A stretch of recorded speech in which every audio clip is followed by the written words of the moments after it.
Welcome to this CCUS webinar where we'll talk about the Northern Lights CCUS hub and how it helps decarbonize European industry.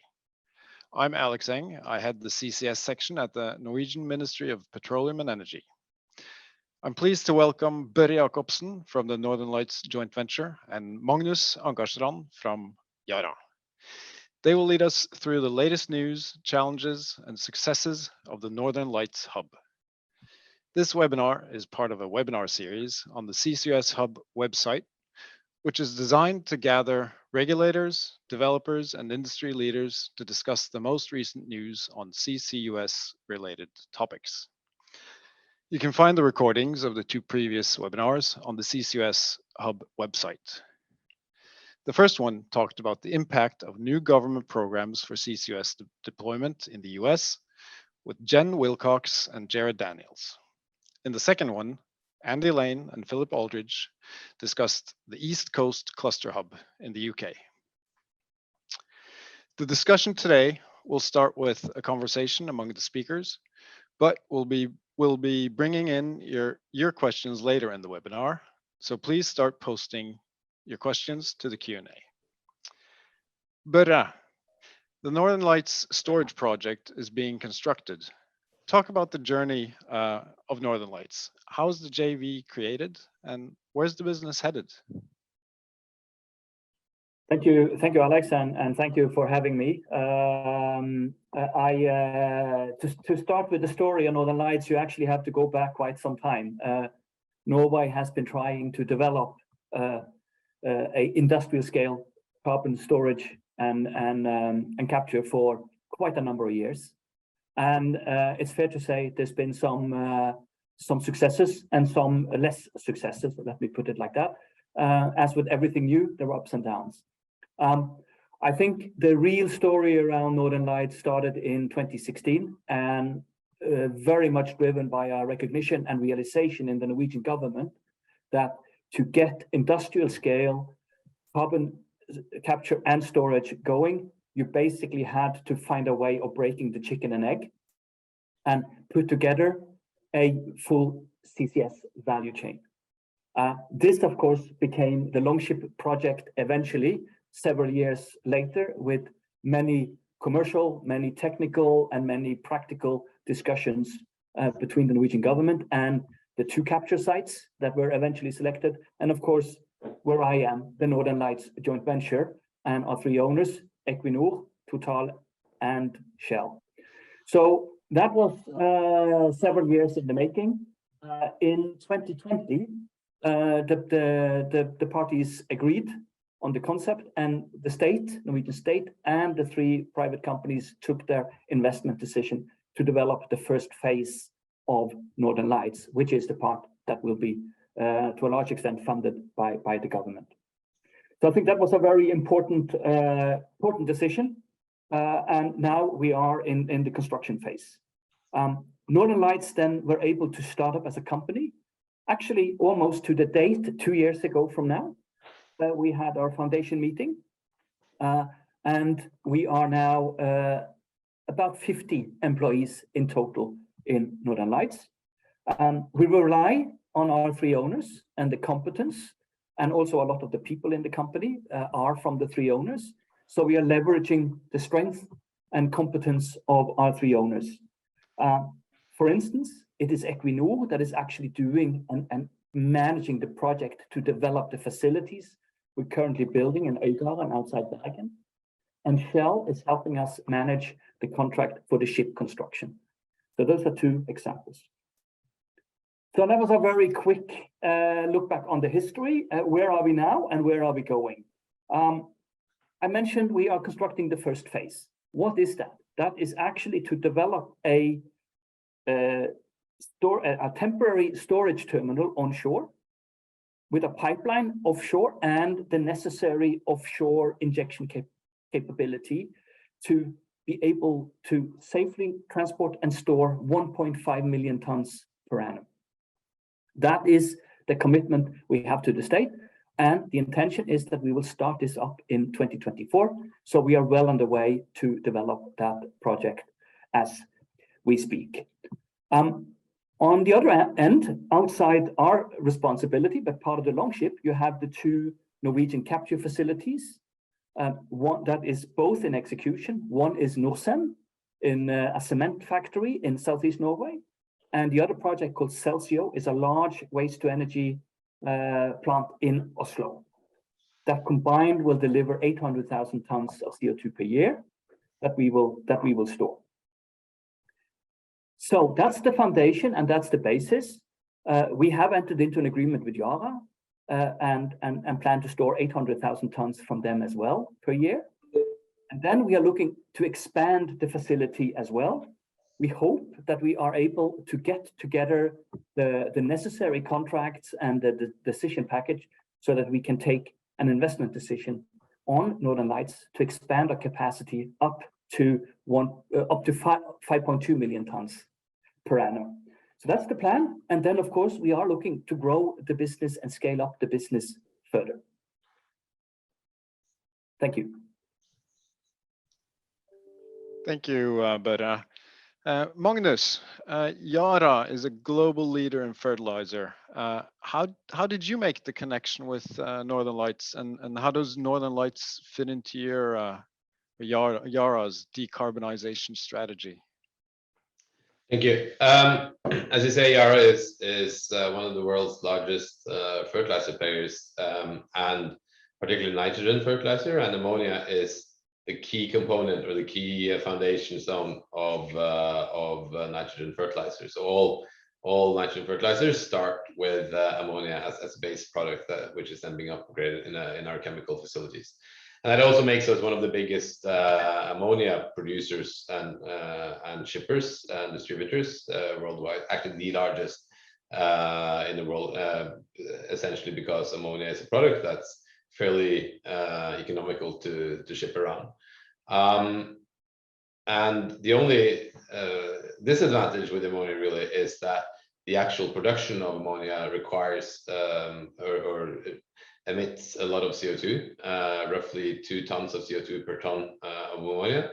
And that comes from the production process where we take natural gas and we crack that gas basically into CO2 and hydrogen. The benefit though of that process is that we get CO2 as a pure gas from the process. And that's the gas we're now looking to compress and store together with Northern Lights in our plant in the Netherlands in Sluiskil. So the gas in itself is process gas that's today being emitted. We have a long experience of capturing, or it's already captured. We have long experience in compressing CO2 and liquefying it. We've been selling industrial gases, CO2 to the market for a long time. So this is something we know very well how to do. But what this does is it gives us an opportunity to take 800,000 tons of that process gas in Sluiskil, compress it, and then make it available at the quayside where Northern Lights will come with their vessels and pick it up and then store it under the seabed in the North Sea. So this is also how the collaboration came up. We had a project idea, and really a quite advanced and mature idea in the sense that we were already doing this, but the big missing link was the sequestration phase. And with that in mind, we initiated discussions between Northern Lights and Yara, which then led out to the initial agreement that we signed last year and that we hope to complete this year. Great. But Northern Lights is a great first step to get the ball rolling for CCS in Europe. What have been the key challenges and learnings to get Northern Lights to where you are today?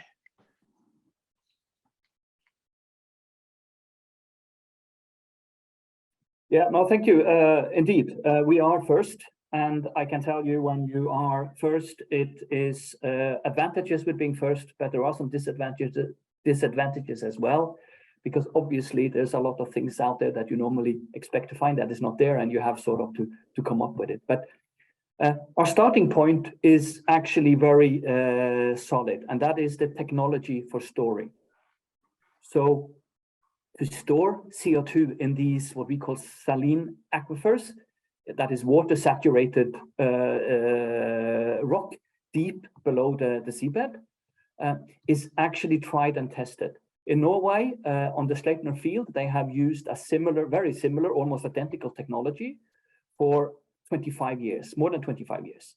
And we have the experience from that project and that activity from as Equinor as the operator of this field. And we are then very, very confident in the technical part of the storage. Handling CO2 as well as a gas, as a fluid under pressure and cool down is something that oil and gas companies are also quite used to in terms of having process competence. So we are starting from the point where technology is proven and we can actually deploy it. That is a great help. Then we are introducing ships into the value chain. As Magnus just said, we are bringing ships to the Netherlands to pick up the CO2 from Yara. The ships are also fairly standard, but the containment system, the tanks that we are using are quite new. So there's been some technology challenges in doing that, but I'm happy to say that we have solved those, and the tanks are actually in construction as we speak, that will go onto the ship. So technology, we are comfortable with. The storage, the safe storage itself, we're comfortable with. But then you have to bring this actually into a business. And as I think the audience will know, there are no market for buying and selling CO2 in Europe or anywhere else for that matter in volumes. There is some food grade CO2 going around. Of course, we learn from that, but that is very small in comparison to what we're doing. So we need to develop this as a market. And here you have different challenges. One is we are building out the first facility at scale. That means that the cost is for the initial project we expect will be higher than when you can copy and benefit economics of scale, because cost is key. At the moment, it is cheaper to emit the CO2 in Europe than to capture it and store it. And we have somehow to find a way of breaking that mechanism. So we are working hard to make sure that we can reduce our cost and meet the market. But I think also we need the ETS price still to be higher. Obviously, the EU is making fund available as well for customers who want to move forward with their decarbonization plans. That's extremely helpful. And I think that is going to be needed in this initiative. But it is really to bring that whole piece together. And I'm happy to say that yes, we need to find and meet with the customer to find out what is possibility. But what is very encouraging for us is that there is an extreme amount of interest in the market for CO2 storage. The big companies in Europe responsible for a lot of the CO2 emissions all have made plans on how are my company going to get to net zero. And they are quite similar in that I think all of them have plans to be net zero for 2050. And for many of them, that involves CCS. So we need to find that meeting of minds between the customers. But it's always difficult to go first. There are the contracts we need to establish from scratch, and we need to discuss them with the customers and modify them so that we get something that both parties can be comfortable with. On the regulation side, regulation for CO2 storage offshore is to quite a large extent copied from oil and gas regulations. And those, okay, we have regulations, but they're not completely adapted into CO2. As CO2 is a very different medium to handle than oil and gas. So there needs to be some adaptations there we think can help, and that can also reduce decision time and cost. And indeed, developing industry standards is another part. How do you actually bring about the standards so that Magnus know when he sends a ton of CO2 to Northern Lights that he actually get the credit against the ETS, and that is properly documented, that's certified as part of the process. So indeed, there's a lot of challenges in being the first mover and moving ahead, and a lot of things I must confess still left to do, but we are working at it. Thanks, Børre.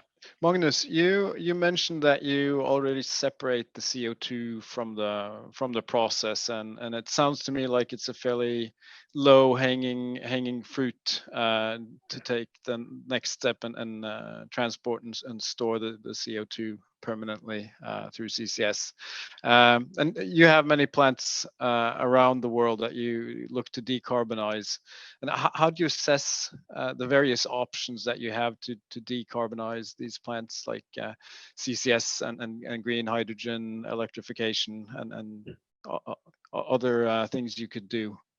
Yeah, no, I think technically it is a low-hanging fruit. I mean, as you say, we already capture the CO2, and compressing it is not technically difficult. But I think even though, even if hydrogen production is probably the easiest way to capture CO2, it still comes at a significant cost. I mean, the investment costs that we're talking about for compressors and all the different components that sort of needed to make this project realized is quite significant, and that's sort of the nature of large scale industry.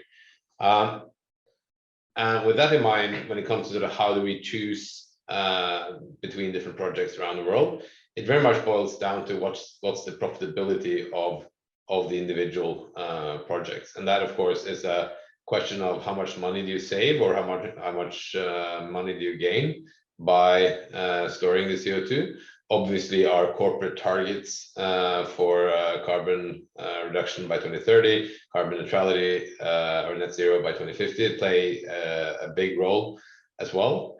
But it's key to remember that you have to have profitability in these projects one way or the other in order to realize them. And I think that's something which in Europe is becoming more and more of an issue, because as Børre pointed to, ETS is not yet enough, but Europe has a different challenge, which is very, very high gas prices and electricity prices, and that combined with high ETS and no other incentives to actually decarbonize can quickly become a problem. I mean, Sluiskil is one of the most, it's certainly the largest nitrogen plant in Europe. It's one of the most energy efficient, and from that perspective, also one of the more profitable plants in Europe. But it's important to remember that particularly European industry is quite exposed, and you also have other places in the world where both where incentive structures are put together in a different way. For instance, in the United States. That also has an impact. But we as Yara, of course, we believe in the European market still, and also we have significant installed capacity. So obviously we are looking very closely at our European assets as well, and see how we can decarbonize them and make them fit for future. But of course, the business case of our project that would feed the Northern Lights project is of course made up by how much CO2 tax do we avoid by doing this. There's no doubt about that, and that needs to be a profitable equation. So from a regulatory perspective, the key is to increase the CO2, the cost of carbon as much as possible. Well, but the challenge, if you only do that, is that the easiest way of cutting CO2 emissions is just to close the plants, right? So I think that's, I mean, and that's something European governments need to keep in mind, that if you only use the stick, then that will be the outcome, and that doesn't work. So I think it's important to use both the carrot and the stick. Thank you. And just to follow up, Magnus, what would it take to see a massive rollout of CCS in the fertilizer industry on a global basis? Yeah. No, I think what we see in the US right now with the Inflation Reduction Act is very much an answer to that, particularly combined with WTS in Europe. But I think if you build a new nitrogen facility today, or essentially a new ammonia plant today, you can achieve more than 95% carbon capture, and with the incentives in the Inflation Reduction Act, you can do that profitably in the US. So from that, and ammonia is very easy to ship around. So from that perspective, it doesn't take more than that to achieve significant scale up of this industry, and that's really what we need. We're sort of past the pilot stage, and we need to go into the scaling up, the scale up stage, and that will require massive investments by hundreds of companies. You know, not only Yara, and for that you need to have a structure in place where the market, where it's the market to decide which projects that are realized and not. And I think that's really what we need to see to make this happen. And I think personally, Norway has a great opportunity here in terms of the ability to store CO2 on the seabed. Yes, it's more seabed. Yes, it's more expensive than it is in the US, at least right now. But I think also over time, we've seen in the North Sea that what was, you know, considered impossible 20, 30 years ago because of cost become possible because technology improves. So I think it's a massive opportunity, but I think you need to really get a scale up here. You need different type of incentives that will trigger and initiate investment decisions by private companies. Thank you, Magnus. Børre, Northern Lights, you've opted for a ship-based transportation solution, but we also see that other players are talking about pipelines. Could you say a few words on what are the pros and cons of these different transportation options? Yes, so you are correct, Alex, that we have opted for a ship-based solution, and I think it is a little bit about when you start up something brand new, you need to have solutions that are flexible and scalable, and I think it was actually one of the very critically important things that make Longship possible was the fact that it was decided to put the CO2 on ships to begin with, and rather than go for pipeline. Clearly, pipeline is, if you're going to move large amounts of fluids, gases between two geographically close points, there's nothing that beats a pipeline in the long run.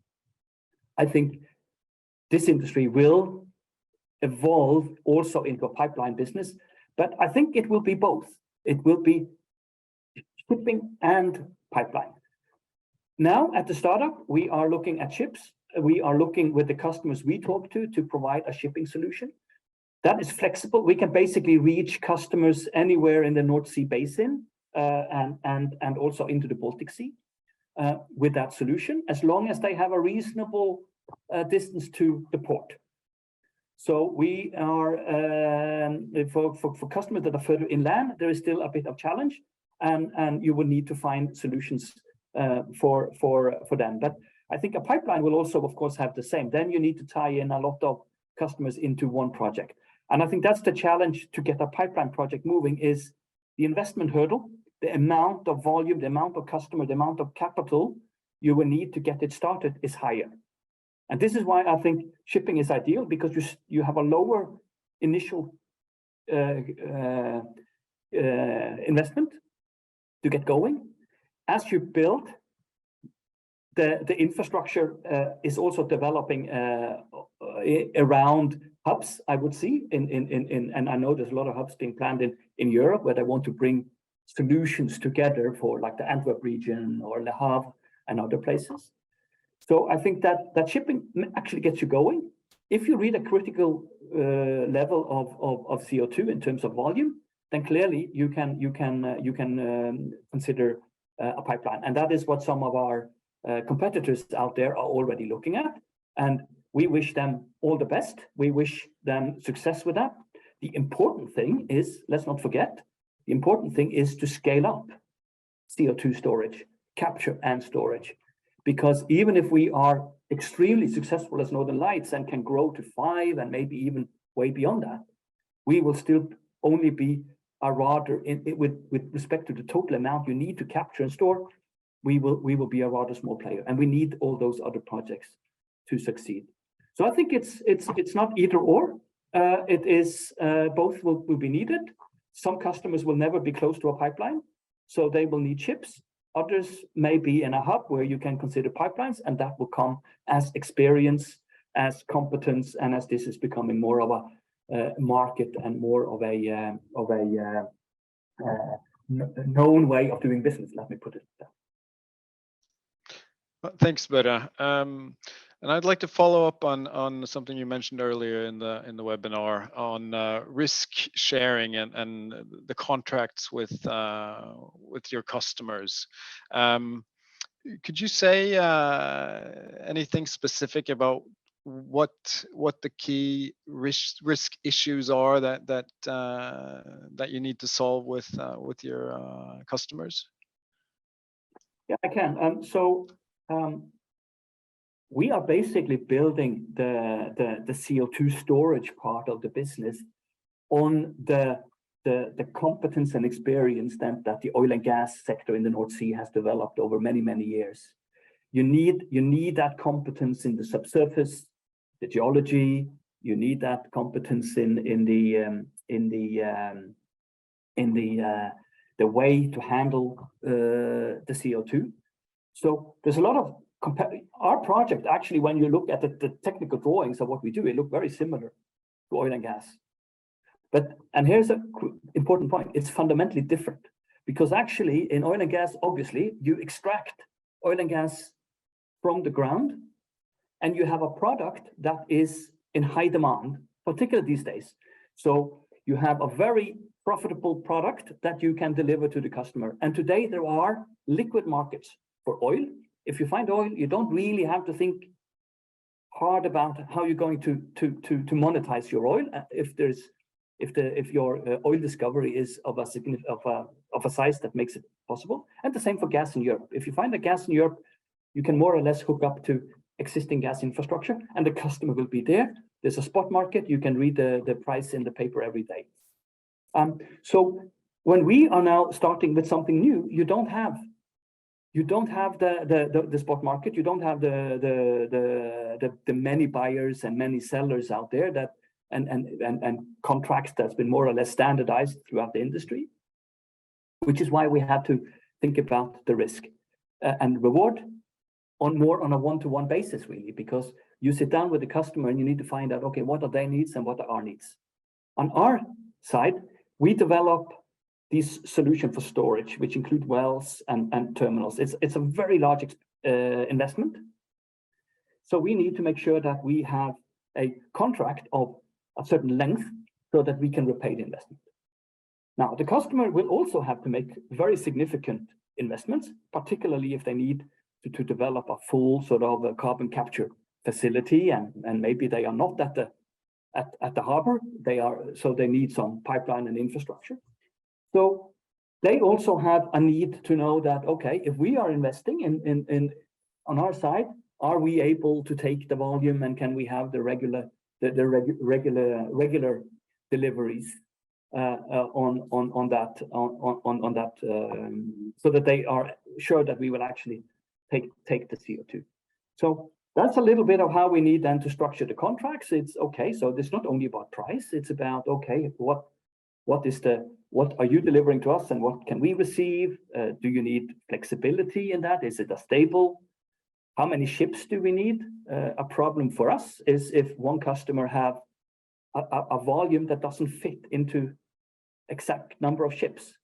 So, for instance, if a customer have a CO2 volume that would require me to buy 2.1 ships, then effectively I would need 3 ships, and that is going to make it a lot more costly. So these are the sort of considerations that we need to sort of explore, discuss with the potential customers, and make sure we get to a good solution on the whole volume and the duration, so that we both can be sure that we can justify the investment. And then maybe in 10 years' time, there will be a much more liquid market, as we talked about pipeline a few minutes ago. There may be many providers of storage services and then maybe many more customers, and things can loosen up. We are not there now, but I think it will move in that direction. And then I think it will be more easy to develop projects. So I want to say one more thing, and that is back to the competition we have. Those are critically important. I mean, if Northern Lights was the only project out there trying to develop this business, I don't think we would have too many customers, because no one really wants to deal with when there's only one possible service provider out there. So we think that is good, that other projects are there. It gives confidence to the customers that there will also be others, and of course it keeps us on the edge. We need to make sure that we are competitive. Thanks, Børre. Magnus, from a customer's perspective, do you have any views on the risk allocation in the value chain, and from your perspective, what would be the ideal regulatory model for a CCS hub development? Yeah, now, I think obviously we as a company are not into CO2 transportation, CO2 storage, etc. So, and the reason that we engage with a company like Northern Lights is, of course, that they have the competence, experience in doing that, and they are the ones that need to deal with, you know, also the regulatory bodies when it comes to the topic of sequestration and storage.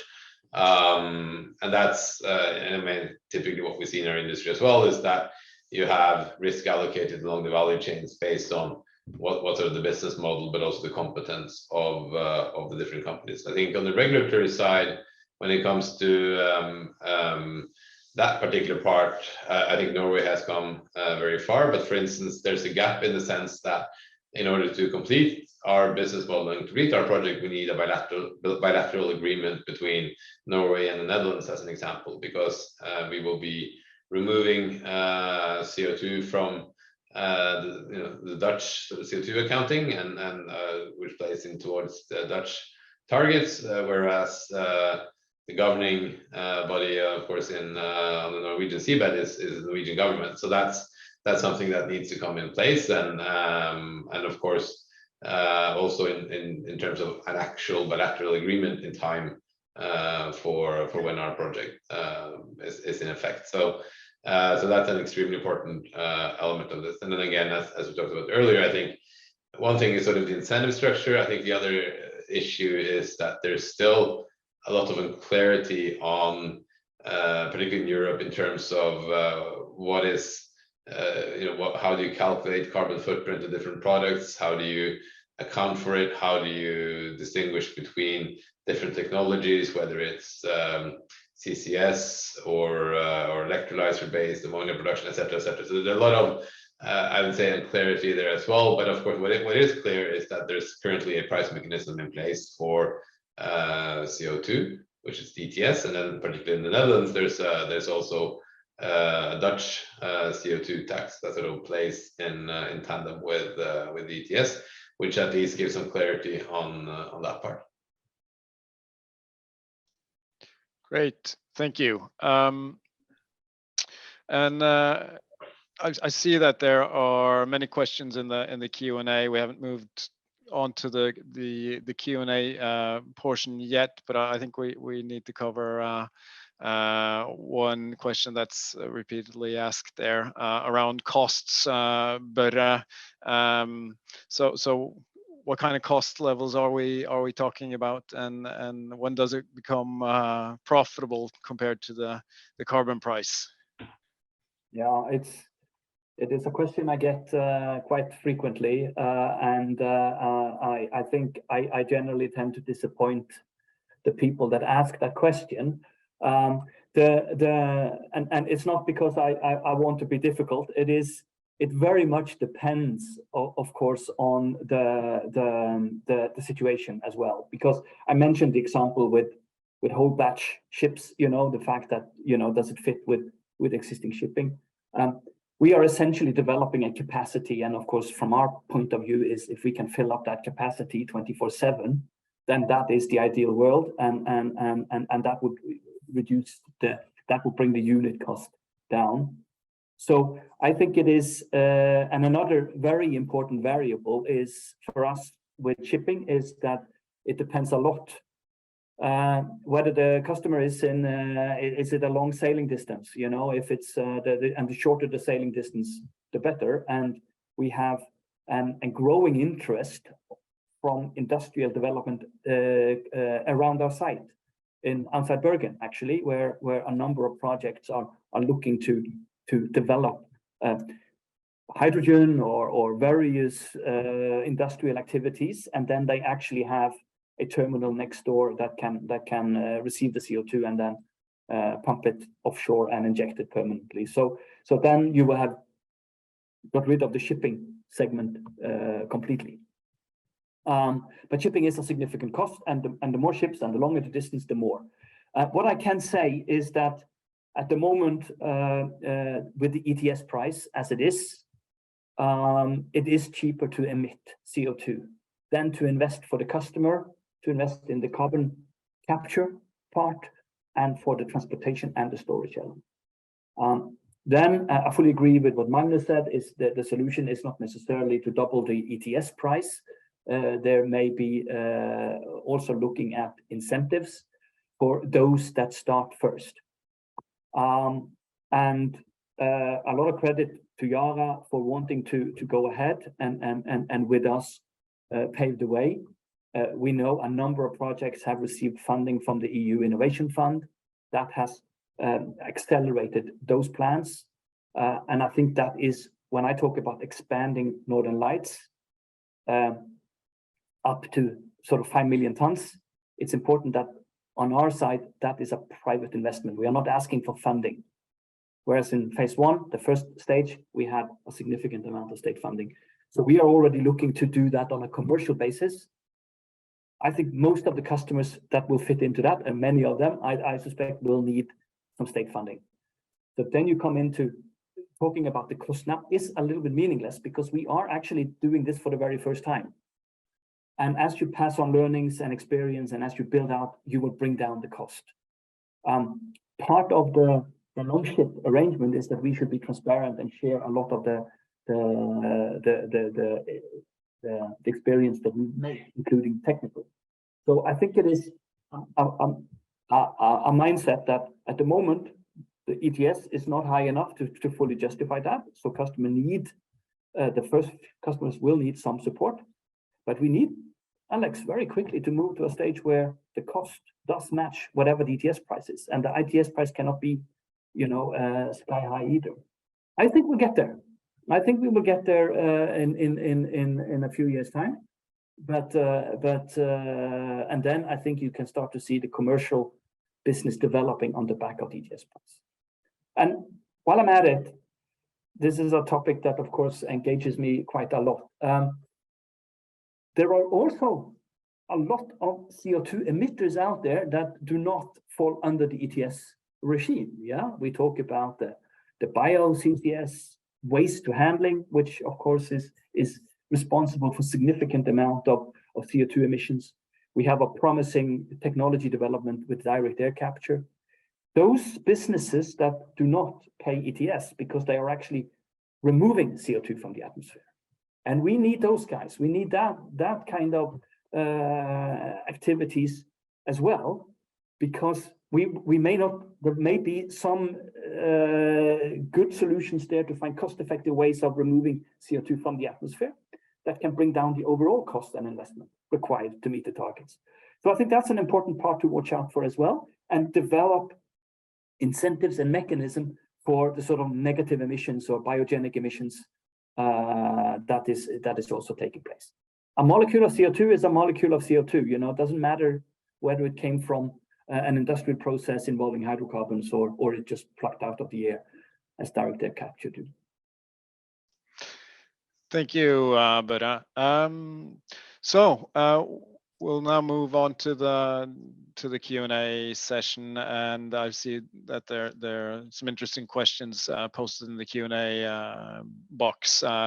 Just keep on posting questions, and I'll post them to Børre and Magnus. I have a couple of questions that I'd like to ask Magnus, and the first one is, what is the commercial drive for you as a customer to develop CO2 capture, and then what is the capture technology that you are deploying? You know, I mean, the drive, I mean, obviously is at a high level is driven by our corporate targets, net zero by 2050 and a significant reduction by 2030. But also, I mean, it's market driven and business case driven in the sense that in particular case of Sluiskil, we can avoid paying CO2 tax or ETS for the tons of CO2 that we provide or that we store with Northern Lights. In addition to that, there's of course a business opportunity through selling blue ammonia, something that the market is requiring, and I mean, we firmly believe that in a longer term perspective, we need to transition from significant CO2 emissions to clean ammonia and clean products. So that's the drive for this. And also, I think another important element is that CCS and then CO2 capture from the steam methane reformer that we use today is mature technology. It's something that we know how to do. It's something that we've done for a long time, and it's not least scalable, which is critical. We're not dependent on an offshore wind farm or massive amounts of renewable electricity for this, or even sort of significant technology development of electrolyzers. The technology part is really there.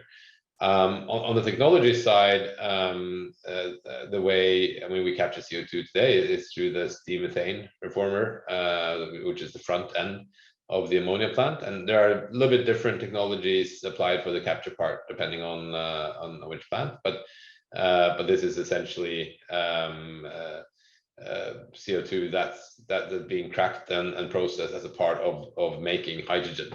So we take methane in and we crack that. We get hydrogen, CO2, and also we through that process capture nitrogen from the air. For a new build hydrogen ammonia plant, likely we would use autothermal reaction, so an ATR, which is a different type of producing the hydrogen. We get a higher process gas capture, and which has been used for methanol production for many years. So this is very known technology. I think the largest challenge here from a technology perspective is further scale up, but that's something that the ammonia industry has been doing for the last 40-50 years, is to continuously increase the scale of production. Great. And Børre, there's some questions on long-term liabilities and insurance, and how do you handle the long-term risk and also the short-term risk for that sake? This must be in relation into the storage of CO2 in the subsurface. And there are two parts to this question, because one is the storage safe? Will it stay where we put it? And then what happens if it doesn't? If it sort of and if it could it even leak into the sea? So first of all, the critical part about handling our liabilities is the fact that we have a good storage area, and we have found one and we have developed one. We have drilled 2 wells into this area, so we know the area well. We know the subsurface. We know the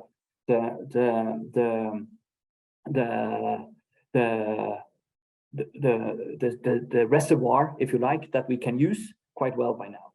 And basically, it will be a sandstone that we inject the CO2 into, And what you do need, in addition to a sandstone, a porous stone, you need a cap rock. You need a layer above it that seals the CO2 in that layer.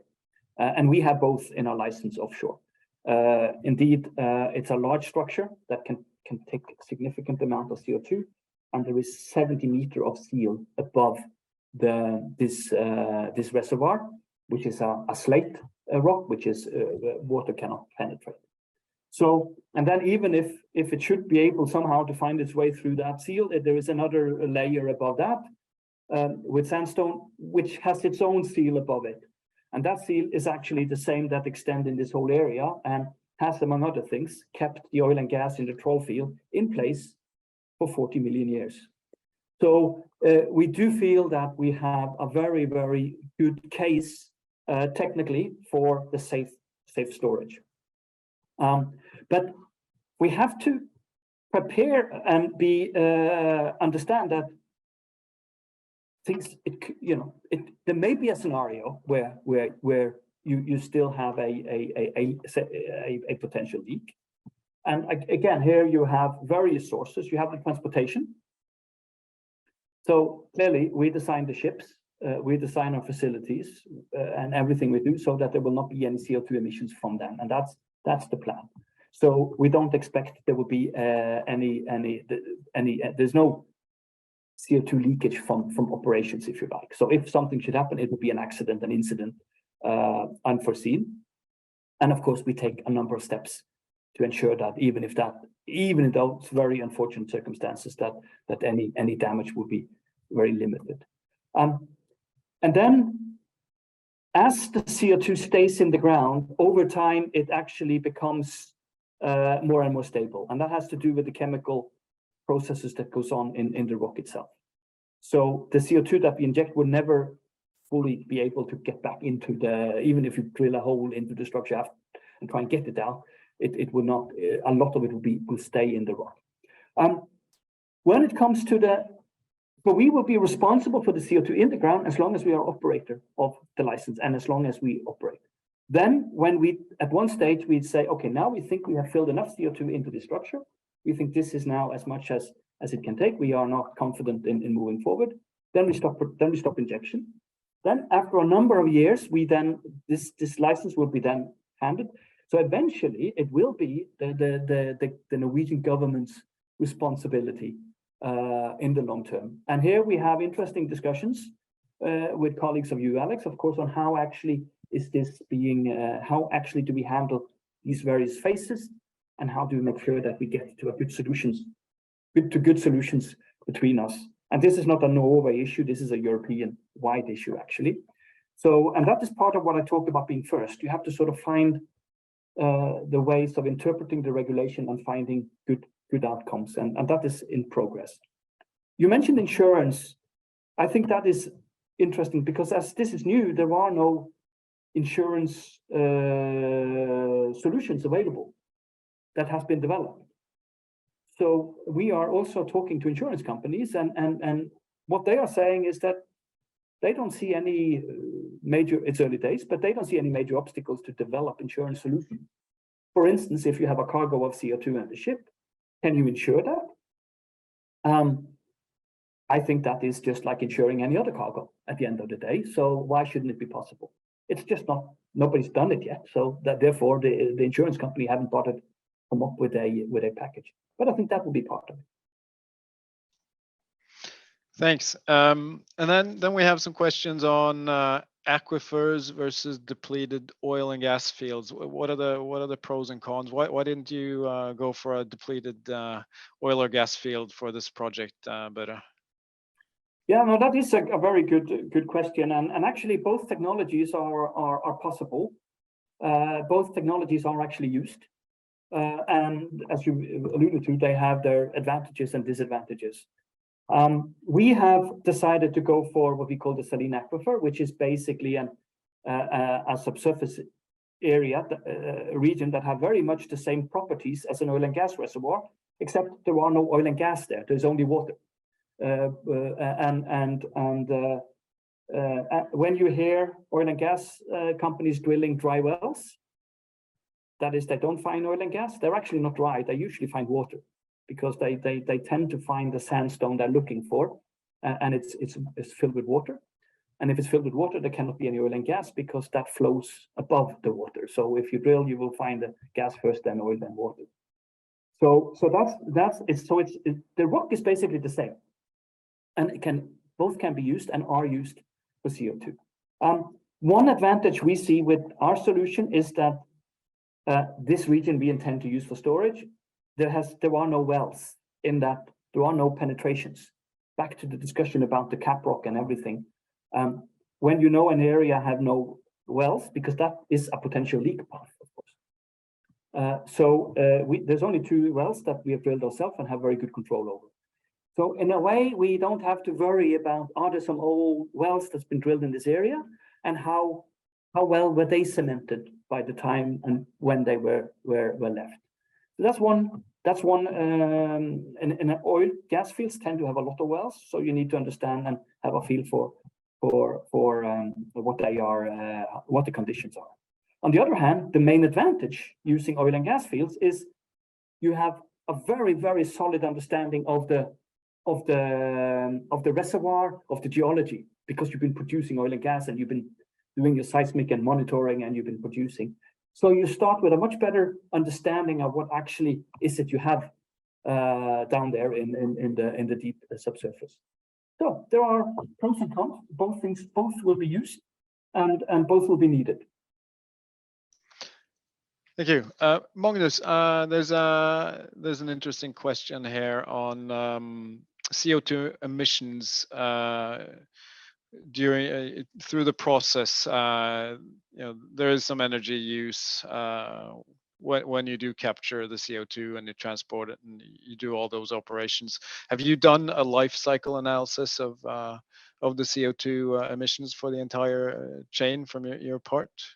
Yes, definitely, and we also account for methane leakages for in the natural gas that we use as well, which is sometimes can be complicated to sort of document, but in the North Sea that's relatively well documented. So the answer is yes. When we look at the actual carbon footprint of the end product, so to speak, there we include everything: methane leakages, shipping emissions, etc. And which is of course also why we advocate sort of blue ammonia or blue hydrogen as sort of equally good to green in the sense that they come with different carbon footprint, but that's essentially also the only difference between the two. I mean, the molecule is obviously exactly the same, but they come with different carbon footprint, and we firmly believe that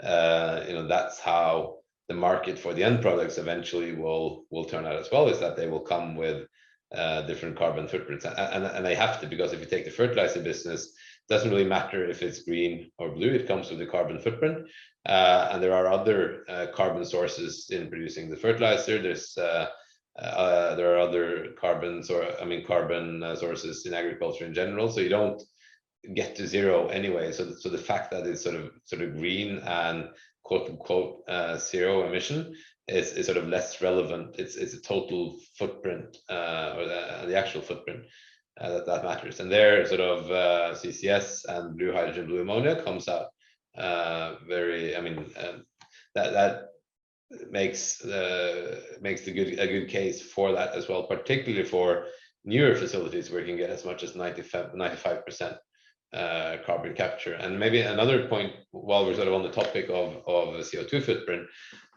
is that we need to keep in mind that at least in the current phase that we're in, and for quite some time, I think, green hydrogen, green ammonia, electrolyzer driven is not completely green either, because I mean that electricity could have replaced a coal-fired source somewhere, right? So, and I know that's not exactly how you account for a carbon footprint, but we have to keep in mind that side of the equation as well, and particularly then if you look at the actual amounts of CO2 you can remove or avoid emitting in the atmosphere through CCS, that and the numbers you can get at and the scale you can achieve, that's quite significant. Great. And Børre, do you have a sort of a percentage number for the entire chain that you can share with the audience in terms of life cycle analysis? Yes, like Magnus said, we of course have also looked into what is our CO2 footprint in Northern Lights. It is extremely important for the credibility of this business that you can demonstrate that what you do is indeed effective, that you're not emitting more CO2 in the process of removing CO2. And I think we are on a very healthy side of that. We have done the life cycle analysis, so we include all CO2 emissions from all our operations from day one. So as we are, with the construction activities we have at the moment, we count that in, all the business travel we do, etc., etc. So we are already looking into that. On our part, the biggest source of emission from our source will come from the fuel we use on the ships.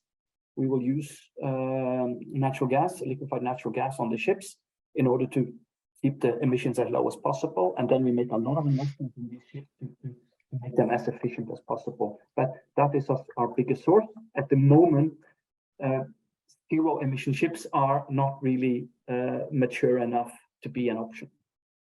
In terms of percentage for our business, we have calculated that about 2 to 3% of CO2 emissions is what it sort of takes. So basically, to turn it around, 98% of the CO2 we handle will be stored.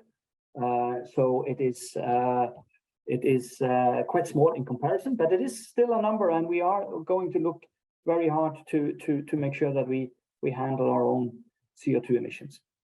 I should add that for us, I mentioned the ships. The actual injection is not very energy intensive to pump the CO2 down, so that is quite low. When you hear a much higher number than the 2 to 3% I mentioned, this is because the carbon capture element of the value chain can be quite energy intensive.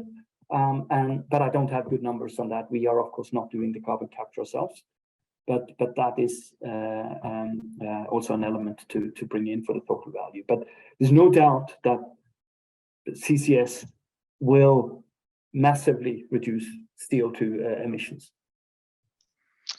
Thank you. Unfortunately, we're running out of time. Thank you for all the great questions that were posted, and I think we can, from my perspective, conclude that CCUS is a highly efficient and probably cost-efficient way to reduce CO2 emissions globally, and I think it has global potential. Thank you so much for attending the webinar. Thank you for sharing your insights, Magnus and Børre. A recording of the webinar will be uploaded on the CCUS Hub website shortly. I can recommend the website for useful information on the different CCS projects around the world and CCUS in general. So check it out. Thank you very much.